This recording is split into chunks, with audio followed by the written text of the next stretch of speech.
सिद्धू मूसेवाले को अपनी लाइफ में जितना नेम और फेम मिला, उनका कंट्रोवर्सी से भी उतना ही गहरा रिलेशनशिप रहा। सिद्धू मूसेवाले का पूरा करियर काफी विवादों में रहा था। अपने सॉन्ग्स में गन और वायलेंस की वजह से उनके ऊपर कई बार FIR भी की गई थी।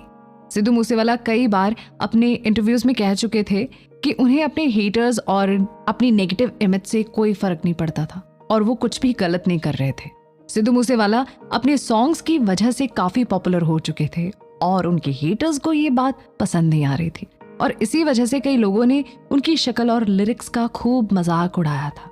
उनकी शक्ल को लेकर कई सारे मीम्स भी बनाए गए थे, लेकिन मूसेवाले ने कभी भी इन बातों पर ध्यान नहीं दिया क्योंकि उनके गानों को पूरे वर्ल्ड से कमाल का रिस्पॉन्स मिल रहा था। बाकी सिद्धू मूसेवाले को उनकी रेवोल्यूशनरी सॉन्ग की वजह से वैंकूवर सिटी में बैन कर दिया गया था। इसकी वजह ये बताई गई थी कि उनके सॉन्ग्स बहुत वायलेंट होते हैं। सिद्धू की लाइफ से जुड़ी कंट्रोवर्सीज में सबसे टॉप पर आता है 4 मई 2020 को हुआ एक इंसिडेंट। उस समय सोशल मीडिया पर उनके 2 वीडियोस को जमकर शेयर किया जा रहा था, जिसमें से एक में वो AK-47 चलाते नजर आए और इसमें 5 पुलिस वाले भी उनके साथ थे। दूसरे वीडियो में वो अपने पर्सनल पिस्टल दिखाते हुए नजर आ रहे थे। इसके बाद 19 मई 2020 में 6 पुलिस वालों को सस्पेंड कर दिया गया था। इसके लिए मूसेवाले पर बरनाला थाने में आर्म एक्ट के तहत केस रजिस्टर्ड कर लिया गया था क्योंकि ये पूरा इंसिडेंट बरनाला का ही था। जुलाई 2020 में उन्हें बेल मिल गई थी और बाद में इस पर इन्वेस्टिगेशन भी शुरू हुई। उसके ऊपर आर्म एक्ट का केस लगा था, लेकिन इस बात से सैड या होपलेस होने की बजाय सिद्धू ने अपनी सिचुएशन पर भी एक सॉन्ग बना दिया था। इस गाने में वो खुद पर लगे चार्जेस को संजय दत्त के साथ कंपेयर कर रहे थे और इस चीज को भी ग्लोरीफाई कर रहे थे कि उसी साल जून में सिद्धू पर अपनी कार में ब्लैक कलर का ग्लास लगाने पर फाइन लगाया गया था। सिद्धू को कई बार उनके सॉन्ग्स की वजह से क्रिटिसाइज किया गया था। ओलंपिक शूटर अवनीत कौर सिद्धू ने भी उनके सॉन्ग्स में गन्स के बहुत ज्यादा यूज को लेकर उन्हें क्रिटिसाइज किया था। मार्च 2020 में ही मूसेवाला ने गवाचिया गुरबख्श टाइटल से एक सॉन्ग रिलीज किया था, जिसमें उन्होंने इटली से लौटे गुरबख्श सिंह का जिक्र किया था। ये सॉन्ग ट्रेंडिंग भी रहा था, लेकिन इसे भी लोगों ने क्रिटिसाइज किया था। गुरबख्श सिंह कोरोना संक्रमण में जान गंवाने वाले पहले शख्स थे।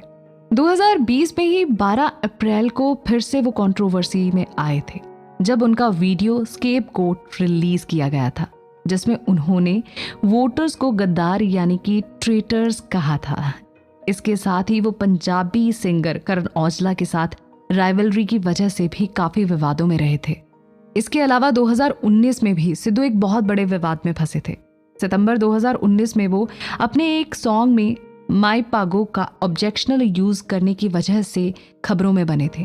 इस सॉन्ग में उन्होंने माई पागो से रिलेटेड ऑब्जेक्शनल बातें कही थी।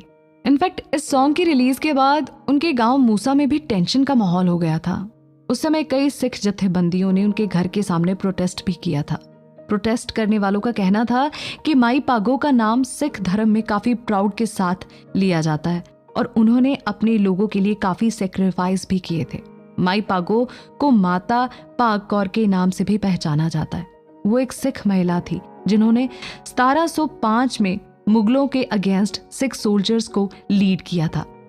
जब मूसेवाला के विलेज की कंडीशन ज्यादा बिगड़ गई थी, तो इसके बाद उनके पिता बलकौर सिंह ने और माँ और गांव के सरपंच चरण कौर ने इसके लिए सभी से माफी मांगी थी।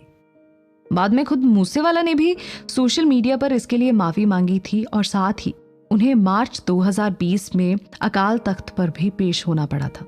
बाकी फिर से 2020 में ही पखियां पखियां सॉन्ग की शूटिंग के दौरान सिद्धू मूसेवाला पर यंगस्टर्स को प्रोवोक करने का एलिगेशन लगा था, जिसमें सिद्धू के साथ सिंगर मनकिरत औलख के साथ 5 और लोगों के अगेंस्ट केस फाइल किया गया था। सिद्धू किसानों के आंदोलन को भी सपोर्ट करने की वजह से काफी चर्चा में आए थे। 2020 में देश भर के किसान मोदी सरकार के 3 एग्रीकल्चरल लॉज के विरोध में आंदोलन शुरू कर चुके थे। ये आंदोलन 1 साल से अधिक समय तक चला था। जब मोदी सरकार ने बिल वापस लिया, तब जाकर आंदोलन खत्म हुआ। 25 सितंबर 2020 को जब किसानों ने बिल के विरोध में भारत बंद किया, तब सिद्धू ने अपनी होम डिस्ट्रिक्ट मानसा से इस मूवमेंट में पार्टिसिपेट किया था। इसके बाद वो किसानों के सपोर्ट में बहुत सारी जगहों में नजर आए थे। उसके बाद कई पंजाबी सिंगर्स ने किसानों के सपोर्ट में इस मूवमेंट में हिस्सा लिया। जब मूसेवाला इस मूवमेंट का पार्ट बने तब उनके सपोर्ट में लाखों लोगों की भीड़ आती थी। उन्होंने इस दौरान पीएम मोदी पर और किसानों के लिए एक सॉन्ग भी लिखा था और उसे गाया भी था। उन्होंने पीएम मोदी को लेकर कहा था कि पीएम मोदी राज करें, लेकिन वो राज हमारे महाराजा रंजीत सिंह की तरह करे। हम भी आपके राज में खुश हैं, परंतु आज देश का 60 करोड़ किसान सड़क पर है। महाराजा रंजीत सिंह पंजाब स्टेट के किंग थे और उन्हें शेरे पंजाब के नाम से जाना जाता है। महाराजा रंजीत सिंह ऐसे लीडर थे जिन्होंने पंजाब की जनता को यूनाइट रखा था, बल्कि अपने जीते जी अंग्रेजों को अपने किंगडम के पास भी नहीं भटकने दिया था। उन्होंने कहा था कि गवर्नमेंट फार्मर्स को लेबर बनाना चाहती थी। सिद्धू ने सरकार की सोच पर भी ऑब्जेक्शन किया था। सिद्धू मूसेवाला का एक सॉन्ग उनकी डेथ के बाद यूट्यूब पर रिलीज किया गया था, जिसका टाइटल SYL था। सिंगर ने अपने सॉन्ग में पंजाब और हरियाणा के चल रहे SYL सतलुज यमुना लिंक नहर के इशू को रेज किया था।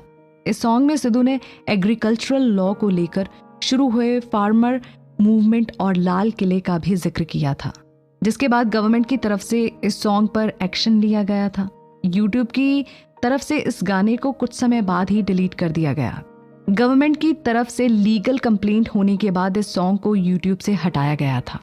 दोस्तों, इतने सारे एलिगेशंस लगने और कंट्रोवर्सीज के बाद भी सिद्धू मूसेवाला पॉलिटिक्स में एंट्री लेते हैं। आखिर क्या वो रीजन था जिस वजह से सिद्धू मूसेवाला पॉलिटिक्स में आना चाहते थे, और उनका पॉलिटिकल करियर किस तरह का रहा, इस बारे में बात करेंगे हम नेक्स्ट एपिसोड में।